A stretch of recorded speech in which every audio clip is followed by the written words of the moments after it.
ಜಮೀನು ಇಲ್ಲಿದ್ದವರು ಕಡುಬಡವರು ಇದ್ದಾರೆ, ಅವ್ರಿಗೆ ಅರ್ಧ ಎಕರೆನ ಕೊಡಲಿ ಅಂತ ನಮ್ಮ ಮನಸ್ಸಿಗೆ ಅಷ್ಟೇ. ನಮ್ಮ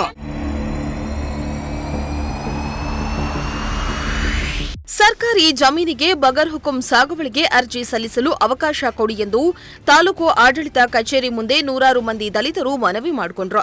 ಪಾವಗಡ ತಾಲೂಕಿನ ಮಾಚರಾಜನಹಳ್ಳಿ ಗ್ರಾಮದಲ್ಲಿ ಸರ್ವೆ ನಂಬರ್ 67/1ರಲ್ಲಿ 56 ಎಕರೆ 27 ಗುಂಟೆ ಹಾಗೂ ಸರ್ವೆ ನಂಬರ್ 70ರಲ್ಲಿ 48 ಎಕರೆ 27 ಗುಂಟೆ ಸರ್ಕಾರಿ ಜಮೀನಿದೆ. ಇಷ್ಟು ಜಮೀನಿಗೆ ಒಂದೇ ಕುಟುಂಬ ಜಿಪಿಎಸ್ ಮಾಡಿ ಸದರಿ ಜಮೀನನ್ನ ಚಿತ್ರದುರ್ಗ ಜಿಲ್ಲೆಯವರಿಗೆ ಜಿಪಿಎಸ್ ಮಾಡಿರುವುದು ಬೆಳಕಿಗೆ ಬಂದಿದೆ.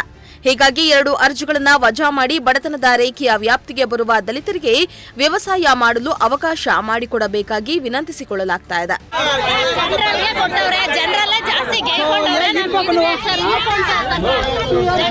ಇನ್ನು ಈ ಬಗ್ಗೆ ಪಾವಗಡ ತಹಸೀಲ್ದಾರ್ಗೆ ಮಾಚರಾಜನಹಳ್ಳಿಯ ದಲಿತರು ಮನವಿ ಮಾಡಿಕೊಂಡ್ರು. ದೂರು ನೀಡಲು ಬಂದಂತಹ ಮಹಿಳೆಯರಿಗೆ ಹಾಗೂ ಸ್ಥಳೀಯರಿಗೆ ಸ್ಥಳೀಯ ರಾಜಕೀಯ ಮುಖಂಡರು ಅಡ್ಡಪಡಿಸಿದ್ದಾರೆ ಎಂದು ದಲಿತ ಮುಖಂಡರು ಆಕ್ರೋಶ ವ್ಯಕ್ತಪಡಿಸಿದ್ದಾರೆ. ಇಮ್ರಾನುಲ್ಲಾ, ಪ್ರಜಾಶಕ್ತಿ ಟಿವಿ, ಪಾವಗಡ. ಜಮೀನು ಇಲ್ಲಿದ್ದವರು ಕಡುಬಡವರು ಇದ್ದಾರೆ, ಅವ್ರಿಗೆ ಅರ್ಧ ಎಕರೆನ ಕೊಡಲಿ ಅಂತ ನಮ್ಮ ಮನಸ್ಸಿಗೆ ಅಷ್ಟೇ. ನಮ್ಮ